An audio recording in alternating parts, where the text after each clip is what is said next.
नमस्ते बच्चों। उम्मीद है आप सब घर पर हैं और जब तक आप घर पर हैं सुरक्षित हैं। याद रखें, जब भी आप घर से बाहर जाएं, मुंह और नाक को कपड़ा, तौलिया, दुपट्टा या मास्क से ज़रूर ढकें। साबुन से हाथ धोते रहें और भीड़ भाड़ वाली जगहों में जाने से शारीरिक दूरी बना कर रखें। बच्चों, आज मुख्यमंत्री विद्यालय सुरक्षा कार्यक्रम के अंतर्गत सुरक्षित शनिवार में नाव दुर्घटना और डूबने से बचाव के बारे में ढेर सारी जानकारियां प्राप्त करेंगे। बच्चों, क्या आपको पता है कि 13 अक्टूबर को अंतर्राष्ट्रीय आपदा जोखिम न्यूनीकरण दिवस मनाया जाता है और 15 अक्टूबर को पूरे विश्व में विश्व हाथ धुलाई दिवस मनाया जाता है। आज आप इन दोनों दिवस के बारे में बहुत सारी महत्वपूर्ण जानकारियाँ प्राप्त करेंगे। बच्चों, जब आप नाव की सवारी करते हैं तो आपको कौन कौन सी सावधानियाँ बरतनी चाहिए और किन किन बातों का ध्यान रखना चाहिए, इसके बारे में भी आप जानकारी प्राप्त करेंगे। और आजकल आपने देखा होगा कि डूबने की घटनाएं बहुत ज़्यादा हो रही है, तो SDRF के द्वारा आप सीखेंगे बहुत सारी तकनीक। वो बताएंगे कि आप स्थानीय संसाधनों से जैसे धोती, साड़ी, गमछा, डंडा, बांस की सहायता से किस प्रकार डूबते हुए व्यक्ति को बचा सकते हैं। बच्चों, आज का एपिसोड बहुत ही महत्वपूर्ण है और बहुत सारी जानकारियाँ देने वाला है, तो आज का एपिसोड देखने के लिए हमारे साथ अंत तक बने रहें। चलिए चलते हैं और आज के कार्यक्रम को जल्दी से शुरू करते हैं। नमस्ते बच्चों, उम्मीद करता हूँ कि आप लोग स्वस्थ एवं सुरक्षित हैं। आज हम लोग फिर से हाथ धोने के ऊपर एक विशेष चर्चा करने वाले हैं। 15 अक्टूबर पूरे विश्व में विश्व हाथ धुलाई दिवस के रूप में मनाया जाता है। इस दिन लोगों के बीच हाथ धोने के फायदों के बारे में बताने के साथ साथ उन्हें जागरूक किया जाता है। विश्व हाथ धुलाई दिवस, जिसे हम लोग ग्लोबल हैंड वॉशिंग डे भी कहते हैं, इस विशेष दिन को विश्व के सभी लोगों में साबुन से हाथ धोने के विषय पर जन जागरूकता लाने के लिए मनाया जाता है। ये दिन लोगों को हाथ धोने के विषय पर नीतिगत निर्णय लेने के साथ साथ समुदाय के बीच सही तरीकों से हाथ धोने का प्रदर्शन कर जागरूक किया जाता है। ये हाथ धुलाई दिवस इस साल 15 अक्टूबर 2000 विश्व को मनाया जाने वाला है और इस बार का विषय है हाथों की स्वच्छता सभी के लिए। साबुन और साफ पानी से हाथ धोने के क्या अवसर हैं? साबुन से हाथ धोने से कई सामान्य और जानलेवा संक्रमणों से बचाव होता है। कई बीमारियां तब शुरू होती है जब हमारे हाथ बीमारी पैदा करने वाले बैक्टीरिया और वायरस से गंदे और दूषित रहते हैं।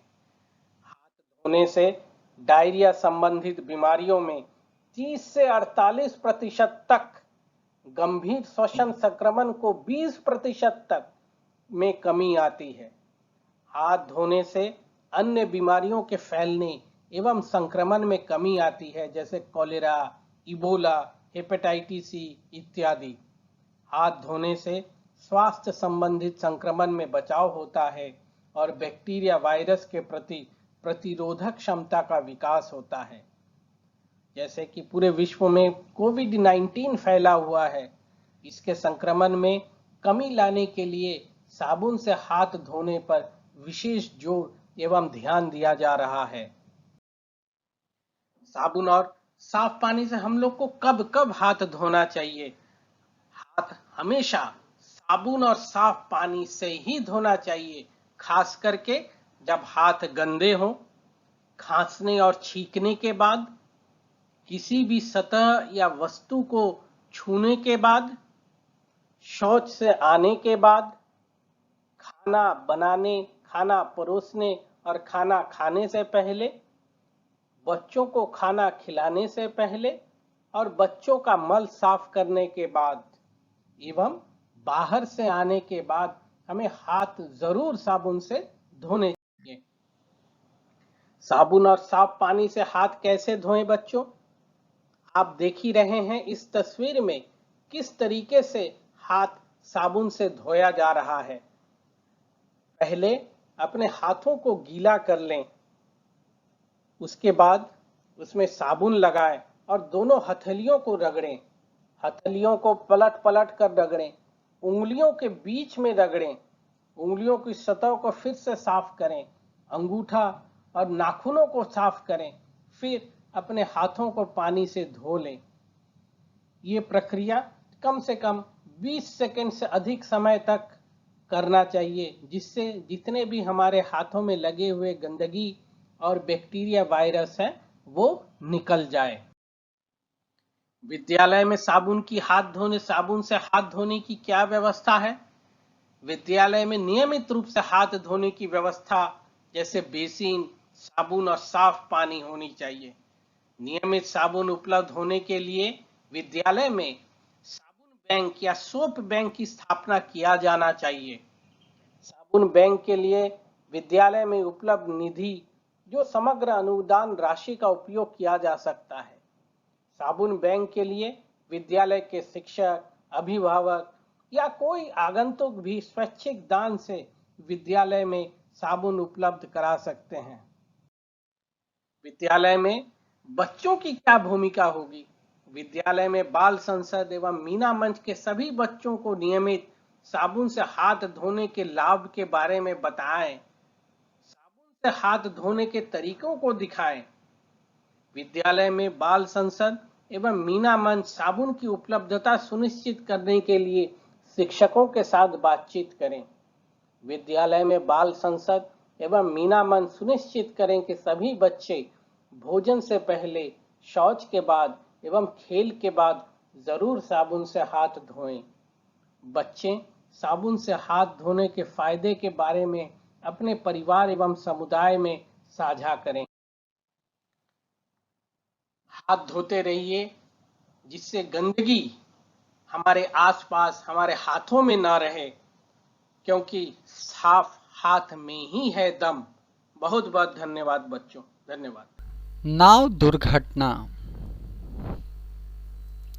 उद्देश्य: इस मॉड्यूल में हम नाव दुर्घटना के कारण तथा बचाव के उपाय के बारे में सीखेंगे। इसके अलावे हम नाविकों तथा प्रशासन के दायित्वों के बारे में भी जानेंगे। दुर्घटनाएं जल, थल, नभ कहीं भी घटित हो सकती हैं। कहा गया है, सावधानी हटी दुर्घटना घटी। नाव दुर्घटना मानव जनित आपदाओं में से एक है। नाव डूबने की दुर्घटना में कई बहुमूल्य जिंदगियां एक साथ चली जाती हैं।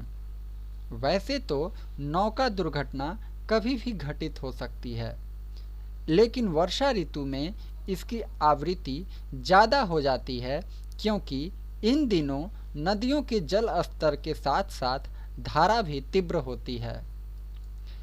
ऐसी ही एक नाव दुर्घटना वर्ष 2017 में 14 जनवरी को मकर संक्रांति के अवसर पर घटित हुई थी।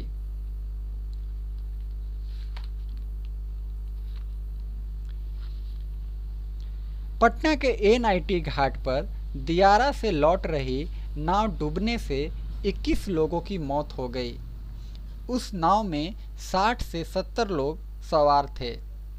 मौके पर एसडीआरएफ की टीम पहुंचकर 10 लोगों के जान को बचाया। हम नाव दुर्घटनाओं को भविष्य में घटित होने से रोक सकते हैं अगर हम सावधानी बरतें।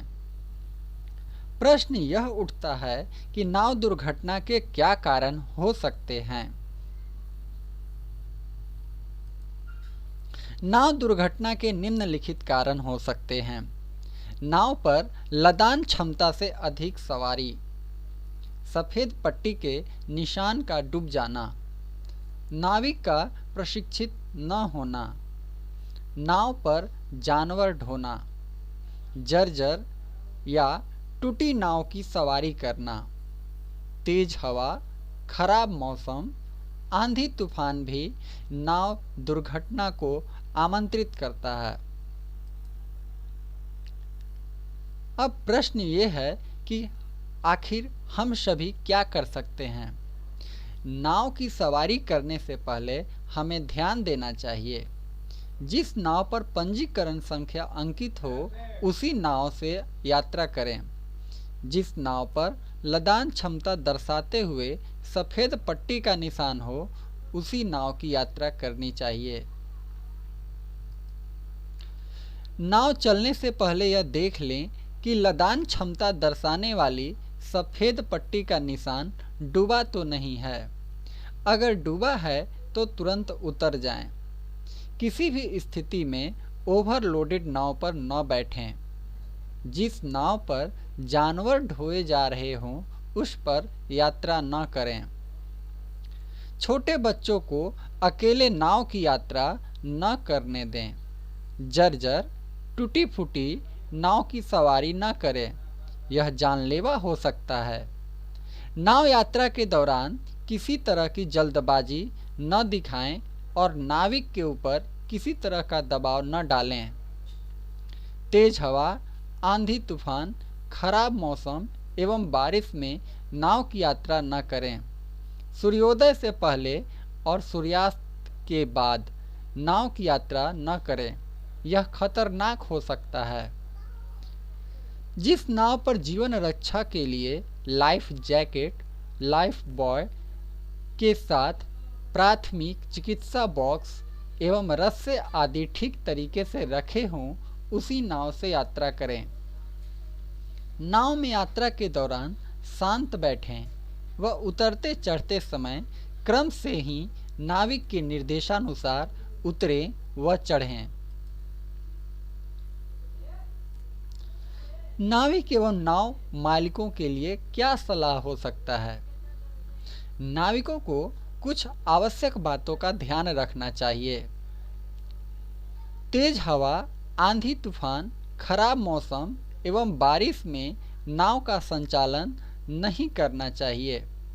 जिस नाव पर 15 से 30 लोग बैठते हों उस नाव पर 2 नाविक होना अनिवार्य है तथा जिस नाव पर 30 से ऊपर बैठाने वाली नावों पर 3 नाविकों का होना अनिवार्य है।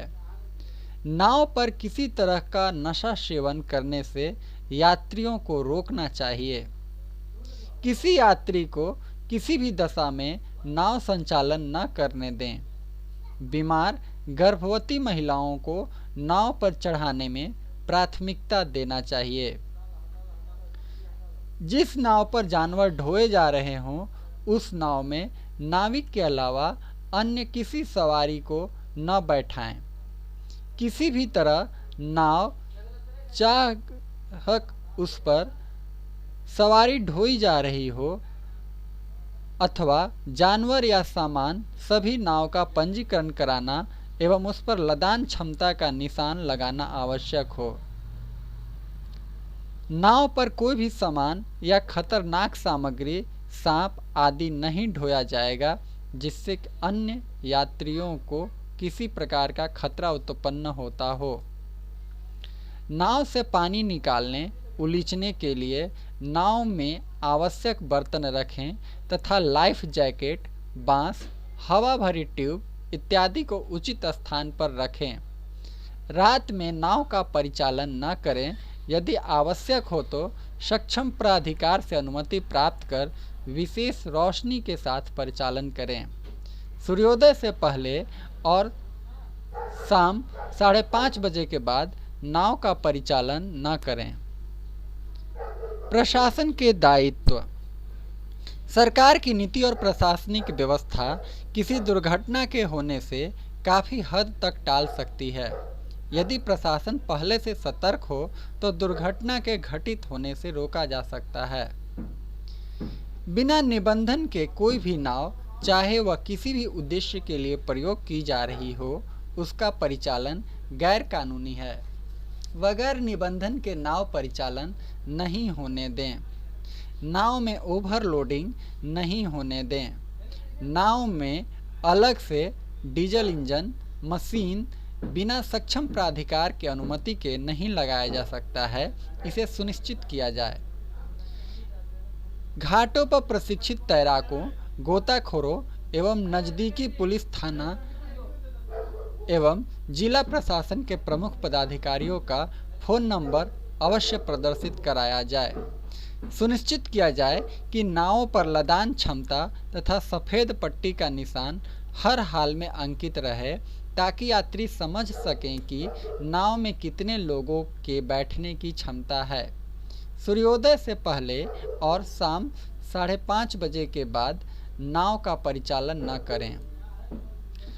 नाव संचालन के संबंध में बिहार बंगाल नौ घाट अधिनियम 1885 के अधीन आदर्श नियमावली 2011 के प्रावधानों के अनुपालन सुनिश्चित कराया जाए।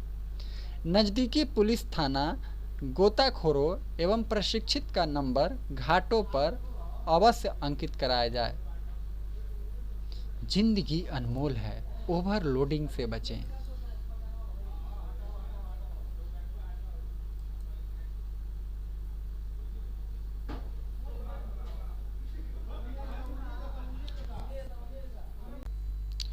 डूबना। उद्देश्य: इस मॉड्यूल में हम डूबने से होने वाली घटनाओं के संदर्भ में जानकारी प्राप्त करेंगे। वर्षा ऋतु में उफनाई नदियों में या तालाबों में स्नान करने, कपड़ा धोने जैसे रोजाना के काम के दौरान किशोरियों की मृत्यु डूबने के कारण हो जाती है। कई घरों के चिराग बुझ जाते हैं। यह स्थिति संबंधित परिवारों के लिए त्रासद है। मानव तथा बच्चों के बहुमूल्य जिंदगियों को डूबने से बचाने के लिए निम्नलिखित बातों पर ध्यान दिया जाना चाहिए। खतरनाक घाटों के किनारे बच्चों को न जाने दें और न ही आप स्वयं जाएं। बैरिकेडिंग को न ही पार करें और न ही गहरे पानी में जाएं।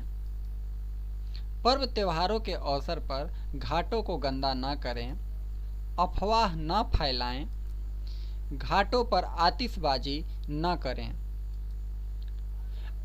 आओ अब हम जानते हैं कि हमें डूबने से बचने के लिए क्या करना चाहिए।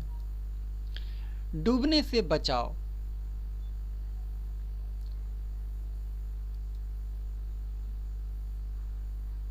डूबने से बचने के लिए बच्चों को नदी, तालाबों, तेज पानी के बहाव में स्नान करने से रोकना चाहिए।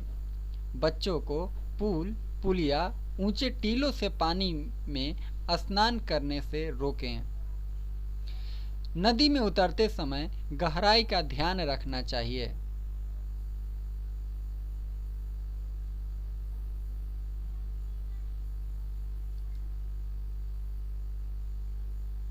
डूबते व्यक्ति को धोती, साड़ी, रस्सी या बांस की सहायता से बचाएं।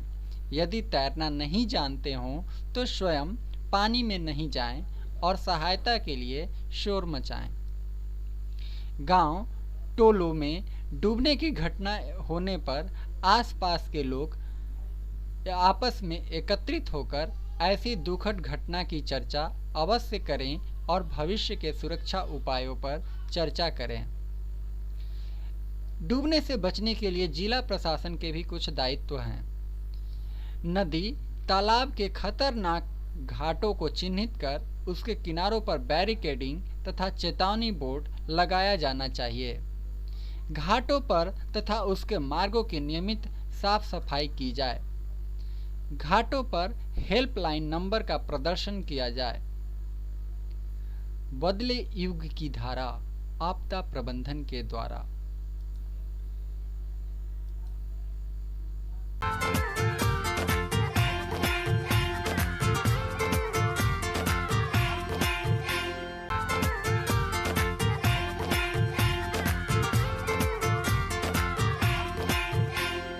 बच्चों, आज हम डूबते हुए व्यक्ति को बचाने के विषय में जानकारी हासिल करेंगे। जैसा कि आप लोग जानते हैं कि बारिश का मौसम शुरू हो गया है और नदियों और तालाबों में पानी बढ़ गया है। लोग नदियों में और तालाबों में तैरने के लिए जाते हैं और डूब जाते हैं। इसके अलावा लोग बाढ़ के दौरान भी डूब जाते हैं। आपने देखा होगा कि हम लोग सामने होते हुए भी डूबते हुए व्यक्ति की मदद नहीं कर पाते हैं। आज हम आप लोगों को बताएंगे कि जो लोग तैराकी जानते हैं तो वो किन तरीक़ों से और किन सामानों की मदद से डूबते हुए व्यक्ति को बचाएं, और इसके अलावा जो व्यक्ति तैराकी नहीं जानते हैं वो भी किन सामानों की मदद से और अपने आप को सुरक्षित रखते हुए किस तरीके से डूबते हुए व्यक्ति को बचाने में मदद करें। आज एसडीआरएफ के माध्यम से इन्हीं तरीक़ों का हम प्रदर्शन करेंगे। आप देखें, जैसा कि आप देख रहे हैं कि एक व्यक्ति पानी में सामने डूब रहा है और मदद के लिए चिल्ला रहा है।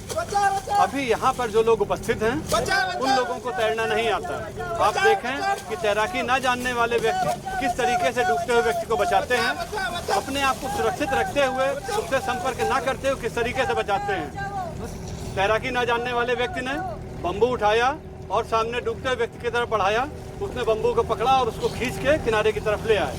इस तरीके से तैराकी ना जानने वाले व्यक्ति अपने आप को सुरक्षित रखते हुए सुरक्षित तरीके से डूबते व्यक्ति को बचाने में सफल रहे। जैसे कि आप लोग देख रहे हैं कि एक व्यक्ति सामने नदी में डूब रहा है और घाट पे जो लोग उपस्थित हैं उनको तैरना नहीं आता। आप देखें किस तरीके से धोती या साड़ी की मदद से उसमें एक किनारे पर मिट्टी, पत्थर, जरीकेन या लोटा आदि बांधकर और उसकी लंबाई बढ़ाकर, गमछा आदि बांधकर उसकी लंबाई बढ़ाकर दूसरे व्यक्ति की तरफ फेंकने से और उसको पकड़ाने से हम उसकी मदद कर सकते हैं। आप जैसे देख रहे हैं, जिन व्यक्तियों को तैरना नहीं आता है वो एक धोती में जरीकेन बांधा और एक व्यक्ति ने धोती में मिट्टी बांधा और उसने डूबते व्यक्ति की तरफ फेंका। दोनों में से एक को डूबते व्यक्ति ने पकड़ लिया और इस तरीके से उसको खींचकर किनारे की तरफ सुरक्षित ले आए। जैसा कि आप देख रहे हैं, पुनः एक व्यक्ति डूब रहा है और उसको किस तरीके से पुनः एक बार तैराकी न जानने वाले व्यक्तियों के द्वारा कैसे उसको बचाया जाता है। एक व्यक्ति लाइफ बॉय लेकर, रस्सी में बांधा हुआ लाइफ बॉय लेकर उसकी तरफ जाता है और उसकी तरफ फेंक देता है। खुद भी कमर तक पानी से आगे नहीं जाता है वो, और इस तरीके से तैराकी न जानते हुए सुरक्षित तरीके से डूबते हुए व्यक्ति को सामान फेंक कर, तैरने वाला सामान फेंक कर उसको बचा लेता है। जैसा कि आप देख रहे हैं कि सामने एक व्यक्ति पानी में डूब रहा है, पुनः इसको तैराकी न जानने वाले तरीके से किस तरीके से बचाते हैं। आप देखिए, कुछ लोग जो किनारे पर खड़े थे उनको तैरना नहीं आता था, उन्होंने मानव श्रृंखला बनाई एक दूसरे का हाथ पकड़कर और इसी तरीके से वो डूबने वाले व्यक्ति के नज़दीक तक अपनी पहुंच बनाई और उसको पकड़कर सुरक्षित तरीके से किनारे पर ले आए। जैसा कि अभी आपने देखा, हमने प्रदर्शन के द्वारा दिखाया कि किस तरीके से तैराकी न जानने वाले व्यक्ति के द्वारा डूबते व्यक्ति को बचाया गया। उसमें से आपने देखा थ्रो मेथड, जिसमें कोई चीज़ रस्सी में, धोती में, साड़ी में आदि में बांध कर डूबते व्यक्ति की तरफ फेंका गया और उसको बचा लिया गया। रीच मेथड, जिसमें किनारे से एक व्यक्ति बांस या पाइप की मदद से जो पकड़ा दिया जाता है, डूबते व्यक्ति को पकड़ा के उसको सुरक्षित तरीके से किनारे पर ले आते हैं। इसी तरीके से वेड मेथड, जिसमें कि मानव श्रृंखला बनाकर कुछ व्यक्तियों ने आपस में हाथ पकड़कर डूबते हुए व्यक्ति के पास जाकर मानव श्रृंखला बनाकर उसके नज़दीक से नज़दीक पहुंचकर सुरक्षित तरीके से उसको किनारे की तरफ ले आए। अभी आप देखिए कि जो व्यक्ति तैराकी जानते हैं वो किस तरीके से डूबते हुए व्यक्ति को बचाते हैं। जैसा कि आप देख रहे हैं, एक व्यक्ति पानी में, गहरे पानी में डूब रहा है और उसको जो व्यक्ति तैरना जानता है किस तरीके से उसकी तरफ गया, तैरते हुए गया और उसको किस तरीके से बताता है। उसको बचाने के तरीके के विषय में देखें, वो उसने डूबते व्यक्ति के पीछे गया और उसकी ठुड्डी को पकड़ के पानी के स्तर से ऊपर किया, जिससे कि उसके नाक में, मुंह में पानी ना जाए, और पीछे से उसकी ठुड्डी को पकड़ते हुए तैरते हुए किनारे की तरफ लेके आ रहा है।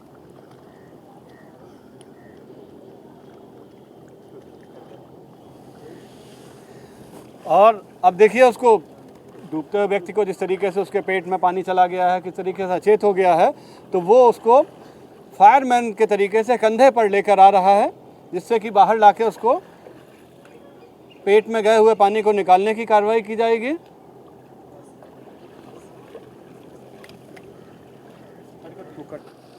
जैसा कि आप पुनः देखिए, सामने एक व्यक्ति गहरे पानी में डूब रहा है। अब इसको किस तरीके से तैराकी जानने वाले व्यक्ति के द्वारा बचाया जाता है। जिसको तैराकी आता है वो व्यक्ति पानी की तरफ गया, उसने पानी में छलांग लगाई और डूबते व्यक्ति की तरफ बढ़ा और डूबते व्यक्ति के पीछे की तरफ सर जाकर ध्यान रखा जाए कि डूबते व्यक्ति के पीछे की तरफ से जाना है और उसको सर को पानी के स्तर से ऊपर किया, सर पकड़कर तैरते हुए किनारे की तरफ लेके आना है। ध्यान रहे, अगर आप व्यक्ति के सामने से जाएंगे तो व्यक्ति आपको जकड़ लेगा, पकड़ लेगा, जिससे आपको तैरने में परेशानी होगी और आप तैरकर किनारे की तरफ नहीं आ पाएंगे और खुद के डूबने का खतरा हो सकता है। जैसा कि आप देख रहे हैं, एक व्यक्ति सामने गहरे पानी में डूब रहा है। अब इसको तैराकी आने वाले व्यक्ति के द्वारा किस तरीके से बचाया जाता है देखें। तैराकी जानने वाला व्यक्ति जाता है और डूबने वाले व्यक्ति के 3-4 फीट पहले वो डुबकी मार के डूबने वाले व्यक्ति के पीछे की तरफ जाता है और उसको पैर पकड़ के उसको ट्विस्ट करता है, जिससे कि वो सामने से उसको पकड़ ना सके, और फिर उसके आगे चेस्ट की तरफ से क्रॉस बनाते हुए, क्रॉस पकड़ के एक हाथ से बाएं या दाहिने हाथ से क्रॉस बनाते हुए उसको पकड़ के किनारे की तरफ लेकर आता है, तैरते हुए किनारे की तरफ लेकर आता है। जैसा कि आप देख रहे हैं कि एक कंधे से गले की तरफ से क्रॉस बनाया और तैराते हुए उसको किनारे की तरफ लेके आ रहा है।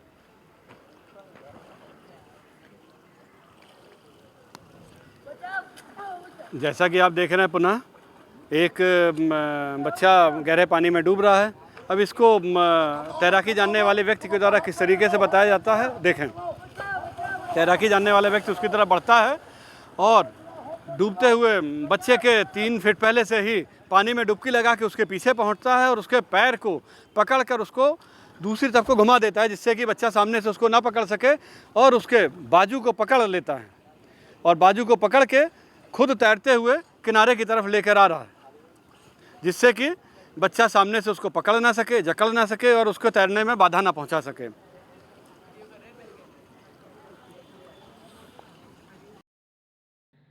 बच्चों, आज हम लोग अंतर्राष्ट्रीय आपदा जोखिम न्यूनीकरण दिवस के बारे में भी जानेंगे, जो पूरे विश्व में 13 अक्टूबर को मनाया जाता है।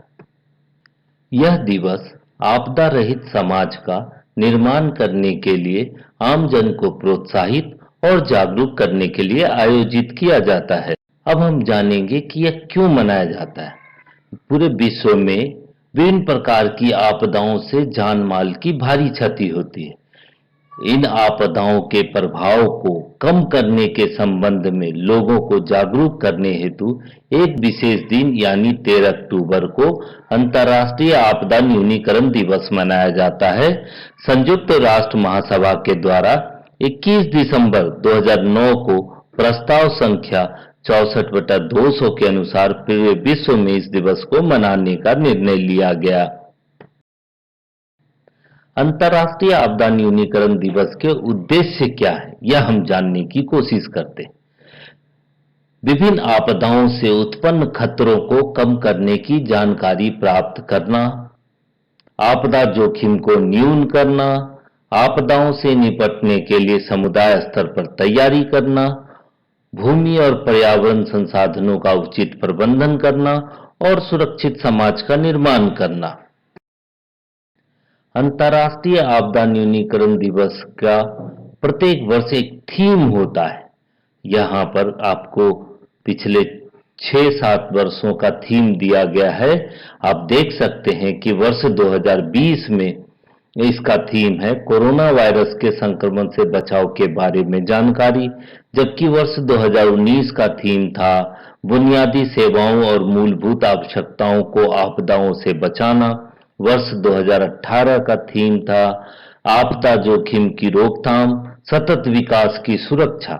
वर्ष 2017 में सेंडई फ्रेमवर्क का उपयोग, यह इसका थीम था, जबकि वर्ष 2016 में जागरूकता बढ़ाना और मृत्यु दर कम करना, वर्ष 2015 में जीवन के लिए ज्ञान और वर्ष 2014 में बचाव जीवन के लिए था। अंतर्राष्ट्रीय आपदा न्यूनीकरण दिवस के द्वारा वर्ष 2020 का जो थीम निर्धारित किया गया हुआ है कोरोना के संक्रमण से बचाव। अब हम लोग इससे संबंधित क्या करें और क्या ना करें, इसको जानने की कोशिश करते हैं। पहली बात, व्यक्तिगत साफ सफाई पर ध्यान दें। हमें प्रतिदिन ब्रश करना चाहिए, नहाना चाहिए और समय समय पर हाथों को धोना चाहिए। साबुन से अपने हाथों को बारंबार, जब भी हम बाहर की किसी वस्तु से संपर्क में आए तो हमें अपने हाथों को धोना चाहिए।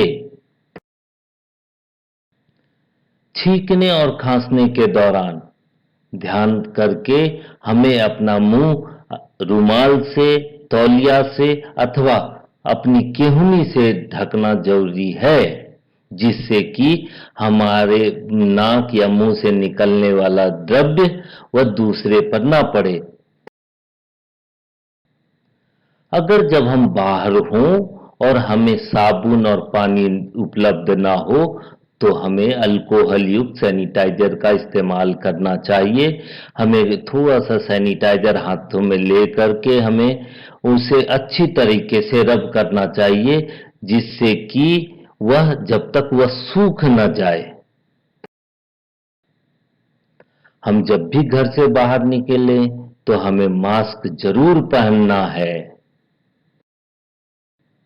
और जब भी बाहर निकलें तो हमें सामाजिक दूरी अथवा सोशल डिस्टेंसिंग के नियमों का पालन करना है। सोशल डिस्टेंसिंग के नियम क्या है बच्चों? 2 गज की दूरी अथवा 6 फीट की दूरी। हमें अपने शरीर को स्वस्थ रखने के लिए नियमित व्यायाम करना है और अपने खान पान का ध्यान रखना है, जिससे हमारे शरीर को जरूरी मिनरल्स और विटामिन्स मिल सकें। और जब भी आप अस्वस्थ महसूस करें तब तुरंत डॉक्टर से संपर्क कर लें। अपनी आंख, नाक या मुंह को बार बार ना छुएं। यदि कोई खांस या छींक रहा हो तो उससे उचित दूरी बनाएं, जिससे कि उसके मुंह से निकलने वाला द्रव्य आपके ऊपर ना पड़े।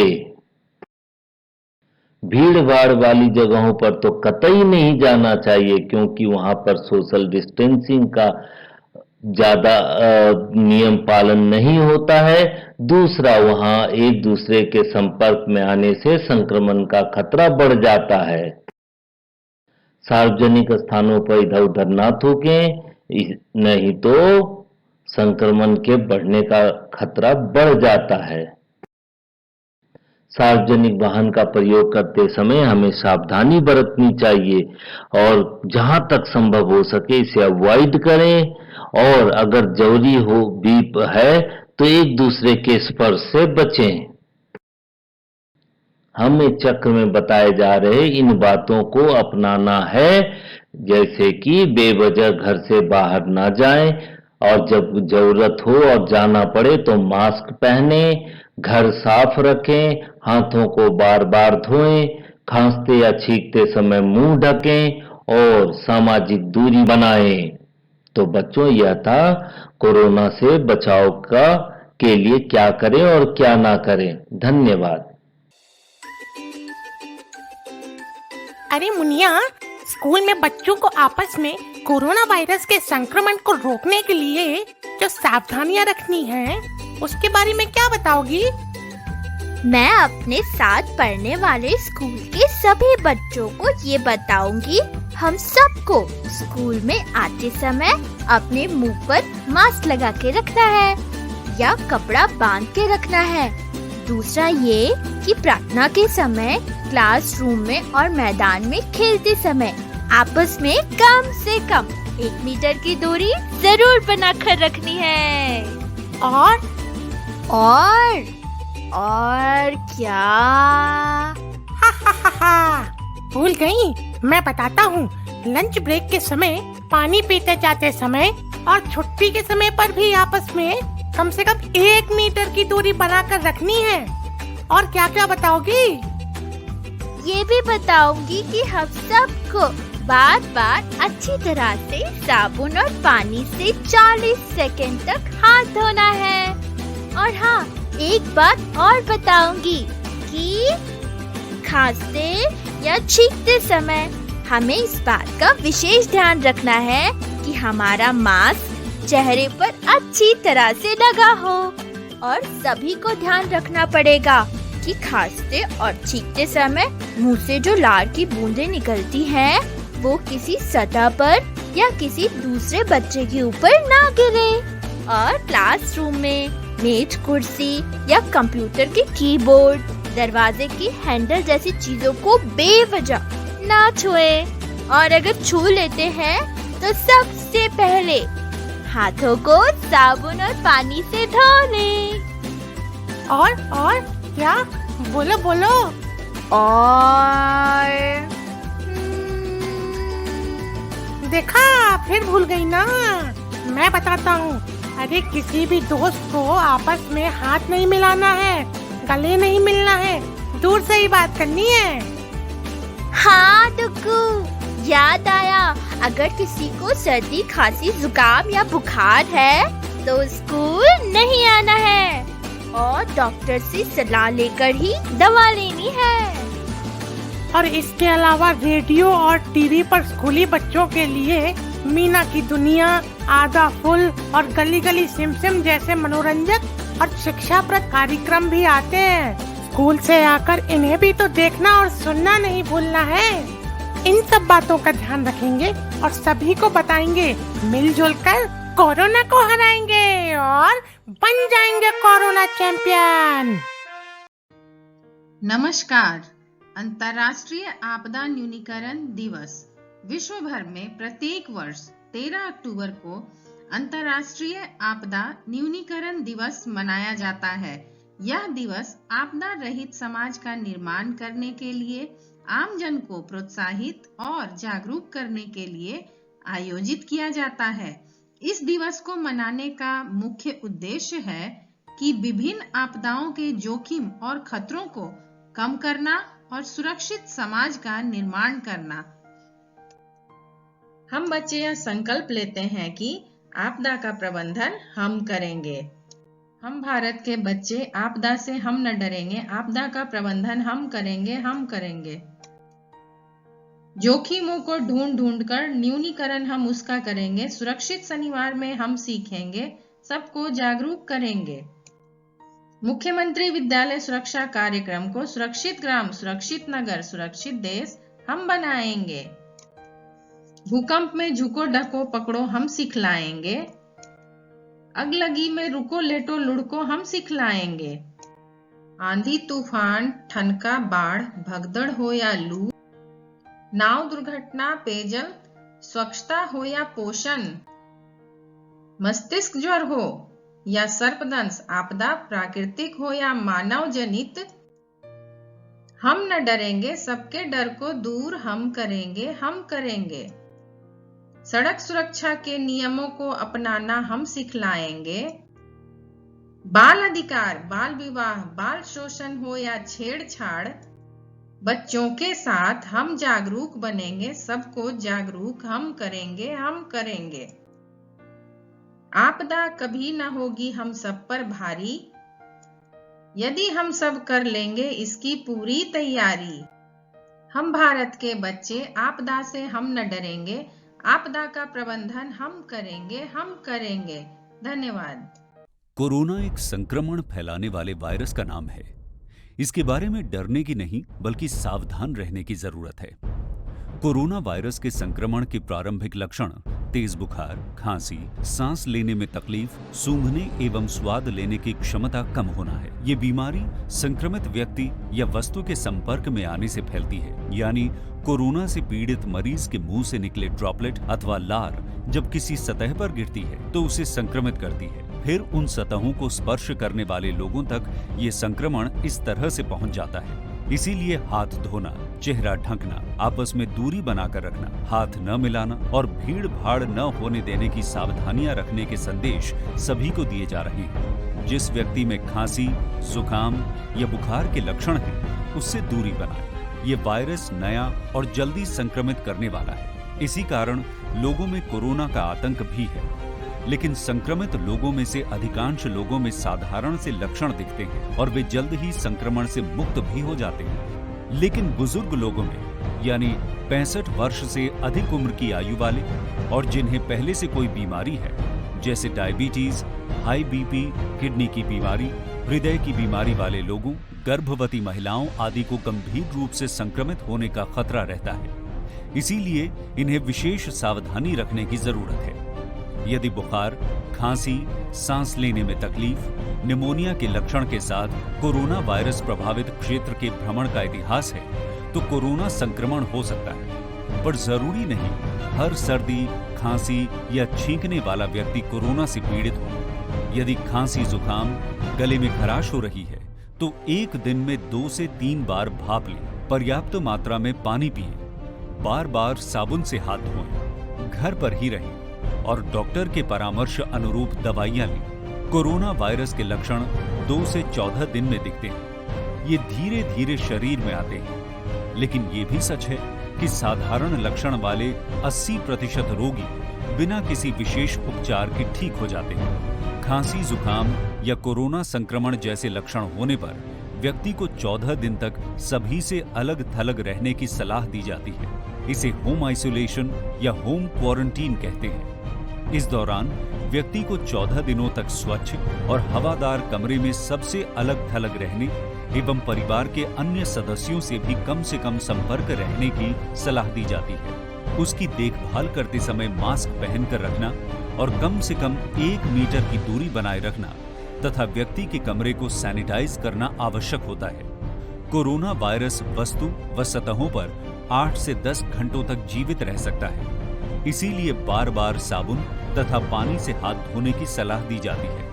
घर से बाहर निकलने पर हमेशा मास्क, गमछा, दुपट्टे से चेहरे को ढक कर रखें। अपने आंख, नाक, मुंह को छूने से बचें।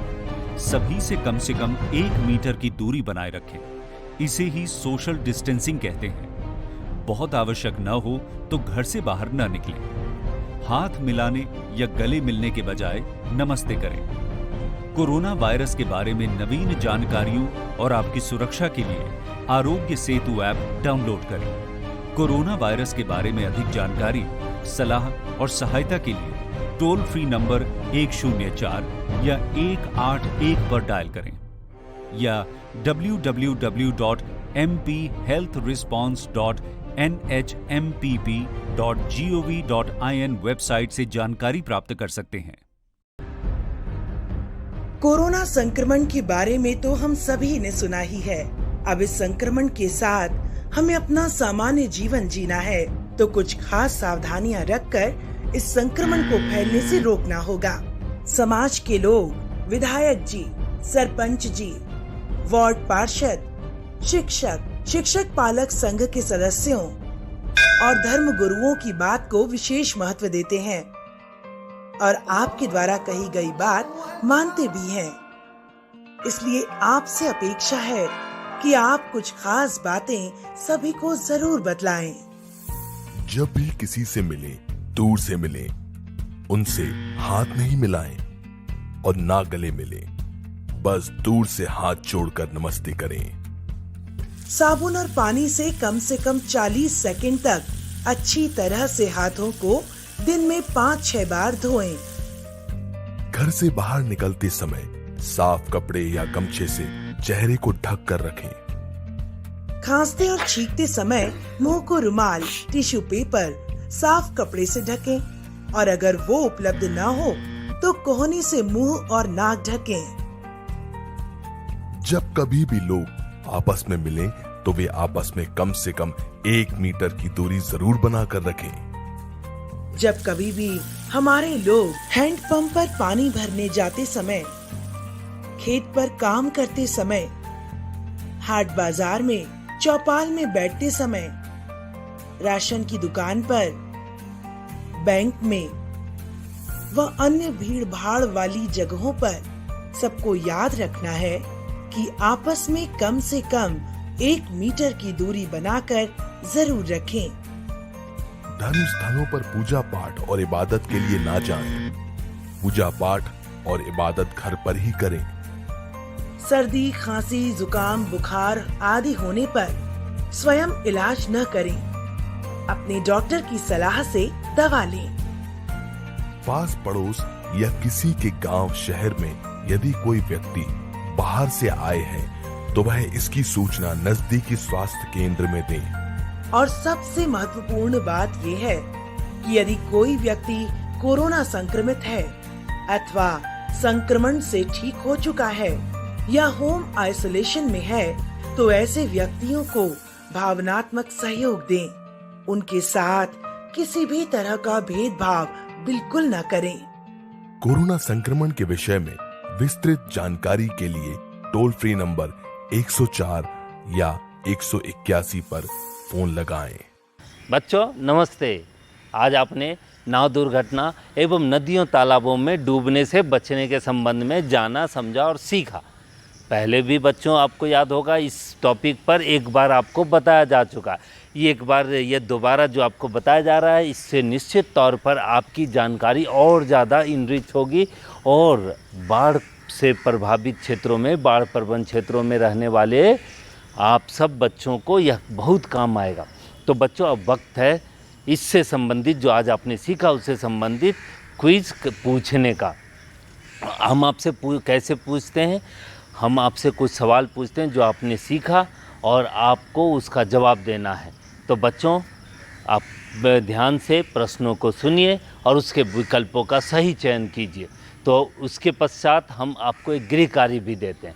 तो बच्चों क्या आप लोग तैयार हैं प्रश्न के लिए, क्विज के लिए? तो चलिए क्विज प्रारंभ करते हैं।